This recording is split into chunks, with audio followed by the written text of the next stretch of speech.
سب سے پہلے ایمبیسڈر جوہر سلیم صاحب، سابق سیکرٹری خارجہ پاکستان، آپ نے یہ اس انسٹیٹیوٹ کو ہیڈ کرتے ہیں، یہ سارا ان کا فنکشن بھی آرگنائز کیا.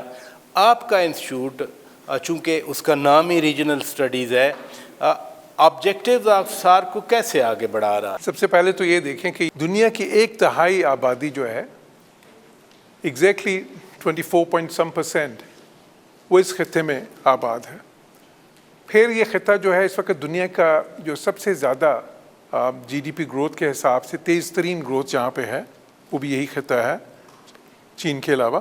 بلکہ اب چین سے بھی زیادہ بھارت کی اگر دیکھیں، بنگلہ دیش کی اگر دیکھیں G D P growth rate, Pakistan کا بھی کچھ سال پہلے تک بہت زیادہ تھا. ابھی ہم ایک اقتصادی بحران کا شکار ہیں، پر انشاءاللہ وہ بھی دوبارہ سے اسی نہج پہ آ جائے گا.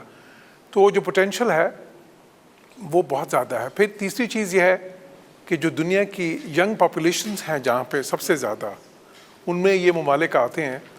مثلا جنوبی ایشیا میں جو تقریباً 60% جو پاپولیشنز ہیں پاکستان کی، انڈیا کی، بنگلہ دیش کی، وہ ینگ لوگوں پہ مشتمل ہے.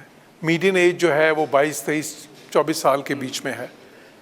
اس کو اگر آپ کمپیئر کریں یورپ کے ساتھ تو وہاں پہ میڈین ایج کہیں 45 ہے، کہیں 46 ہے، اور کچھ ہی سالوں میں وہ 50 کے قریب پہنچ جائے گی.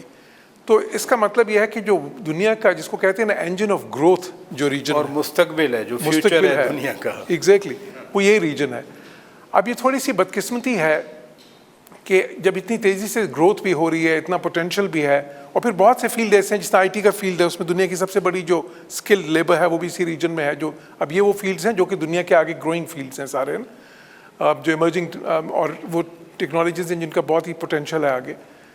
لیکن بہت سے دنیا میں ریجنل انٹیگریشن کے جو ایکسپیریمنٹس ہوئے ہیں، یورپین یونین ہے بہت ہی کامیاب ایک ایکسپیریمنٹ، ہم سارے دیکھتے ہیں کہاں سے ایک وار ریویجڈ ریجن کو دنیا کا سب سے انہوں نے تقریباً ترقی یافتہ بنا دیا.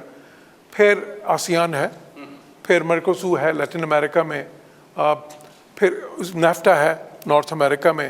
اس کے علاوہ ایمرجنگ ابھی ایس سی او ہے. یعنی بلاکس میں ڈیولپمنٹ ہو رہی ہے، ریجنل بلاکس میں، ریجن مل کے ترقی کر رہے ہیں. بالکل، مطلب وہ جو جو ہے نا انٹرا ریجن، مطلب انٹر ریجن بھی ہوتی ہے لیکن انٹر ریجن بہت ضروری.